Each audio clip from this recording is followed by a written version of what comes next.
Hi guys, good afternoon. Right now, andito ako sa may ano na, still at, what do you call this? Sa San Remigio Beach Resort, just katabi ng Alyoro. So, I just wanna unwind. Kaya dala ko si Red.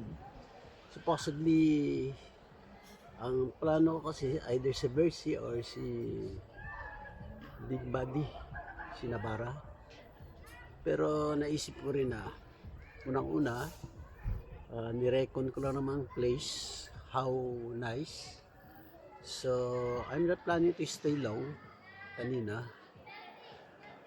Pero napakainit kasi. When I arrived, sobrang init. So, I have to stay for a while. And let the sun, muna,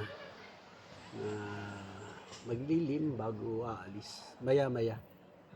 So, napakaganda ng place, actually.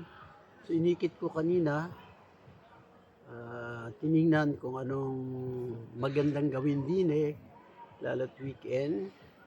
So, nakita ko rin maraming nagka-car camping dun sa may parking area. So, it's nice to have a car camping in here during weekends. Walang ginagawa. So, you can just select where to put up. Pwede dito sa nilagyan ko ngayon. Because dito sa front ko, sa left side ko, pwede mag-car camping dito sa lilim ng puno. Sa likod niya is rock formation on the rainforest. So, napakagandang lugar. Malamig.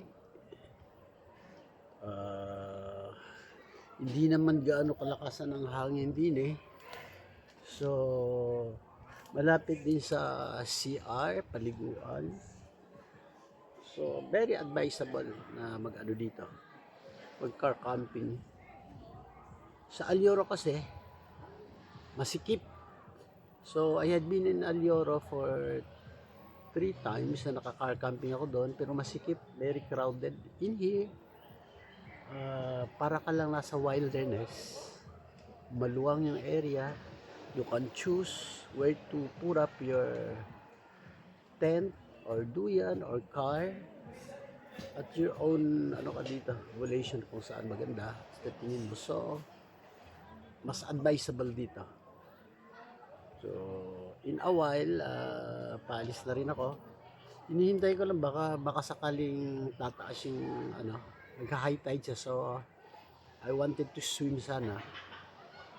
Kung magha-high tide agad to before 5 o'clock. Pero pag 4 o'clock, low tide pa rin, I have to go.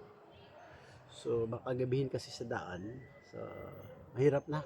Kasi meron pa rin mga baku-baku papunta din yung main highway, it's okay. Pero in going here, yung interior na, may nadaan na kung tatlong portion na baku-baku. Ang mahirap nun, paakyat, pababa kasi. Kung pababa ka, napakadulas. Yung paakyat, you have to take a luge para sigurado. So,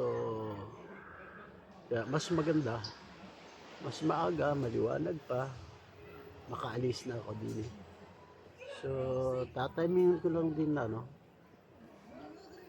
pagdating doon sa may ferry, medyo hindi na rin mabigat yung linya doon, pila. Yun ang pinaka the worst pag dating mo doon, napakabigat ng pila. So, you have to take time for a while para bago ka pagdating mo doon is medyo maluwang-luwang na. So may mga pagdaaw sa mga So anyway, a little while, magre-relax na rin ako. Isip ng swim. Ito muna guys. Thank you.